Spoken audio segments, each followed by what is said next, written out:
പ്രസവിക്കാത്ത ഒരു സ്ത്രീയെ അല്ലെങ്കിൽ പീരീഡ്സ് ആവാത്ത ഒരു സ്ത്രീയെ നമ്മൾ സ്ത്രീ അല്ല എന്ന് പറയൂ. ഞാനൊരു വിപ്ലവകാരിയല്ല. ഇപ്പം നമുക്കൊരു സ്ത്രീയാണെന്ന് കാണിക്കാൻ സ്വന്തം ശരീരം കാണിക്കേണ്ടി വരിക, പുരുഷനാണെന്ന് ഐഡന്റിഫൈ ചെയ്യാൻ ഇങ്ങനെ അതൊക്കെ ആ കാലം കഴിഞ്ഞു. എന്തെങ്കിലും ഒരു ബുദ്ധിമുട്ട് ഉണ്ടായാൽ ഈ മുദ്രാവാക്യം ഇട്ടവർ എന്ത് മറുപടി പറയും? ഇത് വ്യക്തമായി ചിലരുടെ തീവ്രമായ രാഷ്ട്രീയ നിലപാടുകളുടെ ഭാഗമായിട്ട് വന്നിട്ടുള്ള മുദ്രാവാക്യങ്ങളാണ്. സെക്സ്, ജെൻഡർ, സെക്ഷുവാലിറ്റി തമ്മിൽ യാതൊരുവിധ ബന്ധവുമില്ല. നമ്മൾക്ക് അറിയാത്ത ഒരുപാട് കാര്യങ്ങളുണ്ട്. ഇപ്പോൾ ഈവന്തോ പറയുകയാണെങ്കിൽ ചേച്ചിയുടെ കമന്റ് ബോക്സിൽ വന്ന് പലരും പറഞ്ഞിട്ടുണ്ടെന്ന് തോന്നുന്നു. ഇപ്പോൾ ഗർഭം ധരിക്കാൻ പറ്റിയില്ലെങ്കിൽ, പീരിയഡ്സ് വരാൻ പറ്റിയില്ലെങ്കിൽ പെണ്ണാവില്ല എന്നൊക്കെ. അപ്പോഴും പലരും ചോദിക്കുന്നുണ്ട്, ഓക്കെ അപ്പോൾ ഒരു ട്രാൻസ്ജെൻഡർ ഇത്രയും ഓപ്പറേഷൻ 32ഓളം ഓപ്പറേഷനുകൾ ചെയ്യുന്നുണ്ട്, ഇത്ര ഓപ്പറേഷൻ ചെയ്ത് പെണ്ണായിട്ട് ഗർഭം ധരിക്കാൻ സാധിക്കില്ല, പീരിയഡ്സ്, അങ്ങനെ ഒരുപാട് സംശയങ്ങളുണ്ട്. അങ്ങനെയുള്ള സംശയങ്ങൾക്ക് ചേച്ചി ഒന്നും മറുപടി പറയുക. കാരണം ഒരു ട്രാൻസ്ജെൻഡർ ഇപ്പൊ ചേച്ചിയുടെ കാര്യം തന്നെ എടുക്കുകയാണെങ്കിൽ ഒരു സ്ത്രീയായി മാറുമ്പോൾ ചേച്ചി കൊണ്ടാകുന്ന മാറ്റങ്ങൾ എന്തൊക്കെയാണ്? ഇപ്പോൾ ആദ്യം തന്നെ നമ്മൾ ജീവിക്കുന്നത് ഒരു സ്വതന്ത്ര ജനാധിപത്യ രാഷ്ട്രത്തിലാണ്. ഇവിടെ നമ്മുടെ രാജ്യത്തിലെ നിയമം അനുസരിച്ച് ബഹുമാനപ്പെട്ട സുപ്രീം കോടതിയുടെ ഉത്തരവ് പ്രകാരമുള്ള ആ ഒരു ഇതനുസരിച്ച് ജെൻഡർ എന്ന് പറയുന്നത് സെൽഫ് എക്സ്പ്രഷനാണ്. എൻ്റെ ജെൻഡർ എന്താണ് എന്നുള്ളത് ഞാൻ പറയുന്നതാണ്. അത് ഒന്നാമത്തെ കാര്യം. പിന്നെ രണ്ടാമത്തെ കാര്യം, പീരീഡ്സ് ആയാൽ മാത്രമേ ഒരു സ്ത്രീ ആവുള്ളൂ, അല്ലെങ്കിൽ ഗർഭം ധരിക്കാൻ സാധിച്ചാൽ മാത്രമേ ഒരു സ്ത്രീ ആവുള്ളൂ, അല്ലെങ്കിൽ പുരുഷൻ്റെ കാൽക്കീഴിൽ കിടന്നാലേ ഒരു സ്ത്രീ, ഇങ്ങനെയുള്ള കൺസെപ്റ്റുകളൊക്കെ നമ്മൾ എത്രയോ കാലങ്ങൾക്ക് മുമ്പ് ഉപേക്ഷിച്ചതാണ്. പ്രസവിക്കാത്ത ഒരു സ്ത്രീയെ അല്ലെങ്കിൽ പീരീഡ്സ് ആവാത്ത ഒരു സ്ത്രീയെ നമ്മൾ സ്ത്രീ അല്ല എന്ന് പറയൂ? ബൈ ബർത്ത് ഒരു സിസ്ജെൻഡർ വുമൻ അവർക്ക് പീരീഡ്സ് ആവില്ല എന്ന് വിചാരിക്കുക, അല്ലെങ്കിൽ അവർ ഗർഭം ധരിക്കുന്നില്ല, അല്ലെങ്കിൽ അവർ ഗർഭം ധരിക്കാതെ സറോഗസിയിലൂടെ ഒരു കുഞ്ഞുങ്ങളെ എടുക്കുന്നു എന്നൊക്കെ വിചാരിക്കുക. അങ്ങനെയാണെങ്കിൽ അവർ സ്ത്രീ അല്ലാതെ ആവുമോ എന്നുള്ളതാണ്. അപ്പോൾ എൻ്റെ സ്വത്വം എന്താണ് എന്ന് ഞാൻ പറയുന്നിടത്താണ്. അല്ലെങ്കിൽ ഇപ്പം നമുക്കൊരു സ്ത്രീയാണെന്ന് കാണിക്കാൻ സ്വന്തം ശരീരം കാണിക്കേണ്ടി വരിക, പുരുഷനാണെന്ന് ഐഡന്റിഫൈ ചെയ്യാൻ ഇങ്ങനെ അതൊക്കെ ആ കാലം കഴിഞ്ഞു. ഇനി ആ കാലത്തിലേക്ക് തിരിച്ച് കാളവണ്ടി കയറി പോരുത് എന്നുള്ളതാണ്. എല്ലാ കമ്മ്യൂണിറ്റിക്കും വേണ്ടിയുള്ള ഒരു ഇതാണ് കേരള പ്രൈഡ്. അപ്പോൾ പ്രൈഡിനെ കുറിച്ച് ചേച്ചി സപ്പോർട്ട് ചെയ്തും അല്ലാതെയും പലപ്പോഴും സംസാരിച്ചിട്ടുണ്ട്. അതുകൊണ്ട് കേരള പ്രൈഡിന്റെ അംഗമാണോ? കേരള പ്രൈഡ് എന്ന് പറയുന്നത് ഒരു പർട്ടിക്കുലറായിട്ട് ഇന്ന ആൾക്കാർക്ക് മാത്രം ഭാഗമാവാൻ സാധിക്കുന്ന ഒരു സ്പേസ് അല്ല. അല്ലെങ്കിൽ ഇവിടെ ഇന്ന ആൾക്കാർക്ക് മാത്രമേ ഭാഗമാവാൻ സാധിക്കുകയുള്ളൂ എന്ന് പറയാനും ആർക്കും അവകാശമില്ല. അവിടെ അംഗങ്ങളായി പോകാനുള്ള ഒരു കേരള പ്രൈഡ് എന്ന് പറയുന്നത് ഒരു വിശാലമായൊരു സ്പേസാണ്. അവിടെ ഇപ്പം മഴവില്ല് ക്യൂർ കമ്മ്യൂണിറ്റിയുടെ അടയാളമാണ് മഴവില്ല്. അതായത് പല നിറങ്ങൾ ചേർന്ന് പല പല നിറങ്ങളാവും, അത് പല പല നിറങ്ങളാവും. അതുപോലെ വൈവിധ്യങ്ങളായ മനുഷ്യര്, എല്ലാ മനുഷ്യരും ഇല്ല. അവിടെ ജാതിയില്ല, മതമില്ല, ലിംഗമില്ല, ലിംഗത്വമില്ല, രാഷ്ട്രീയമില്ല, വർണ്ണമില്ല, ഒന്നുമില്ല. ഇതിനെല്ലാത്തിനും അതീതമായി മനുഷ്യത്വം, വൈവിധ്യമാർന്ന മനുഷ്യർ ചേർന്ന മാനവികതയുടെ ഒരു പ്രതീകമാണ് പ്രൈഡ് എന്ന് പറയുന്നത്. അവിടെ എല്ലാവരും ഭാഗമാണ്. അപ്പോൾ ഈ ഒരു ജസ്റ്റ് ഒരു മുദ്രാവാക്യം, അതായത് ഈ റീസെൻ്റ്ലി കേരള പ്രൈഡ് പുറത്തുവിട്ട അല്ലെങ്കിൽ സോഷ്യൽ മീഡിയയിൽ പുറത്തുവിട്ട ഒരു മുദ്രാവാക്യം ഞാൻ വിളിക്കുക, അതൊന്ന് ജസ്റ്റ് ഒന്ന് എക്സ്പ്ലെയിൻ ചെയ്യുക. കാരണം ഈ ഒരു പ്രൈഡിൽ വർക്ക് ചെയ്യാൻ അല്ലെങ്കിൽ ഒരു ട്രാൻസ്ജെൻഡർ കമ്മ്യൂണിറ്റിയിലുള്ള ഒരാൾ എന്ന നിലയിൽ ഞാൻ ചോദിക്കുന്നതാണ്.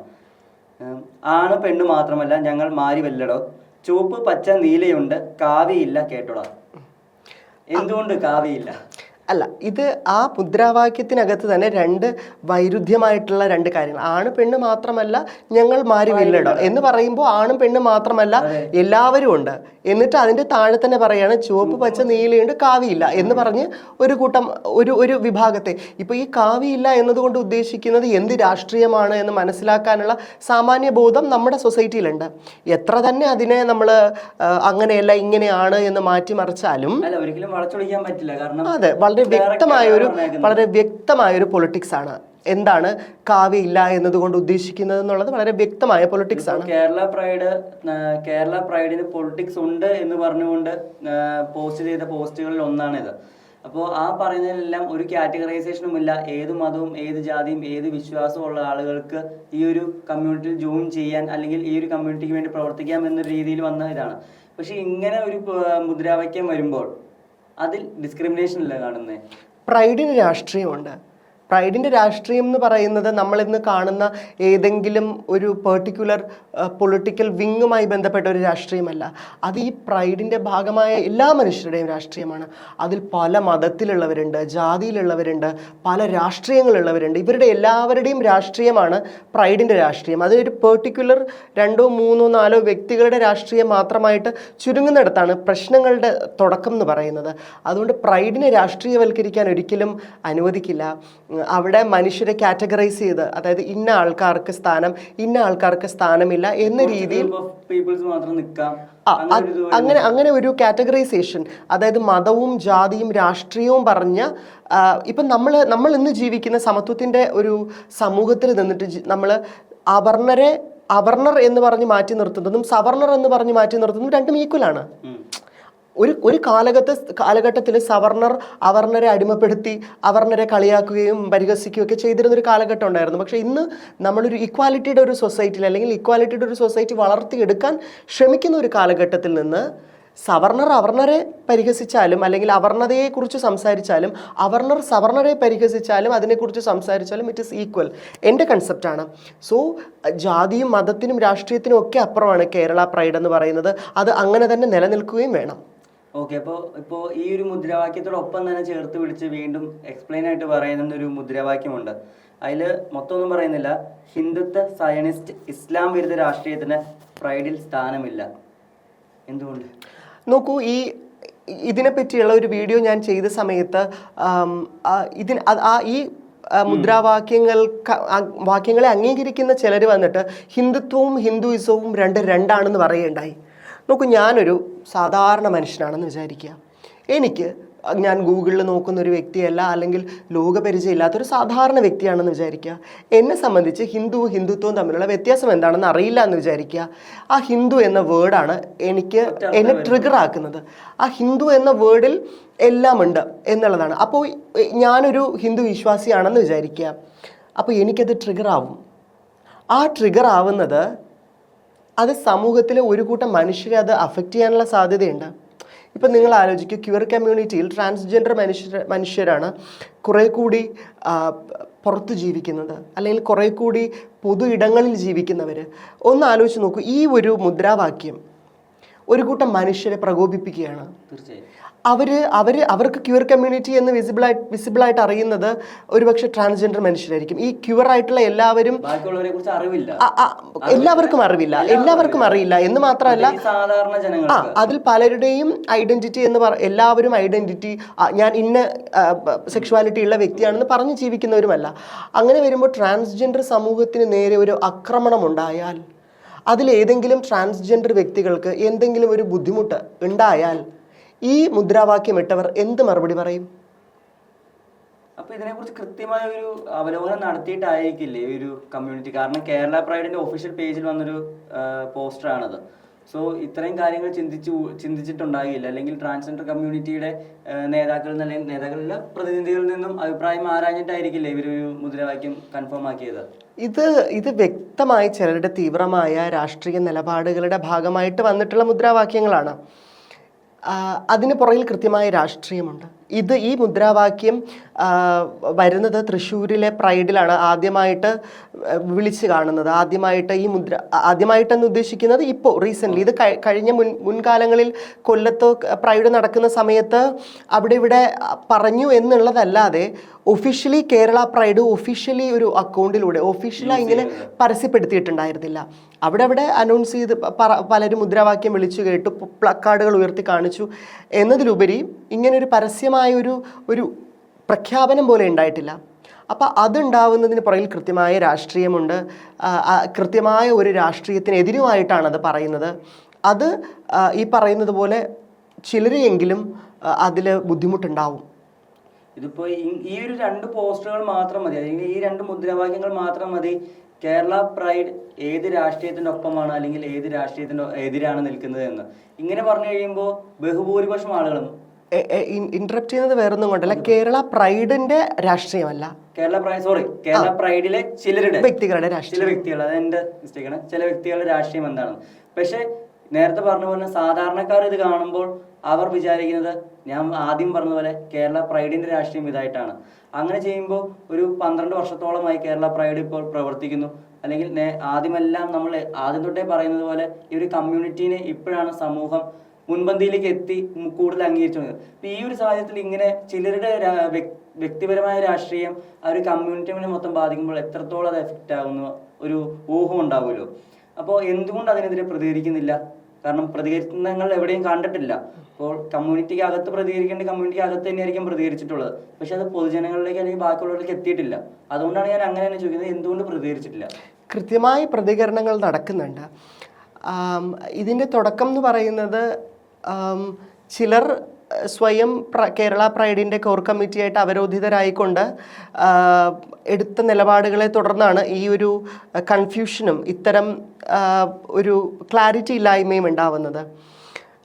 അപ്പോൾ ഈ ഒരു ക്ലാരിറ്റി ഇല്ലായ്മ അല്ലെങ്കിൽ ഇപ്പോൾ കേരള പ്രൈഡിൻ്റെ സ്ഥാപകരായിട്ടുള്ള പല ട്രാൻസ്ജെൻഡർ വ്യക്തികളെയും മാറ്റി നിർത്തിക്കൊണ്ടും അല്ലെങ്കിൽ അവരെ ഉൾപ്പെടുത്താതെയും ഒക്കെ ചിലർ ചേർന്ന് ഈ കേരള പ്രൈഡ് നടത്തുക അല്ലെങ്കിൽ കേരള പ്രൈഡിൻ്റെ കേരള പ്രൈഡ് നടത്തുന്നതിൻ്റെ ശരിക്കുള്ള അതിൻ്റെ ഒരു പ്രതിരോധവും പ്രതിഷേധവും തന്നെയാണ് കേരള പ്രൈഡിലൂടെ മുന്നോട്ട് വെക്കുന്നത്. അത് ക്യൂർ മനുഷ്യരുടെ അവകാശങ്ങൾക്ക് വേണ്ടിയാണ്.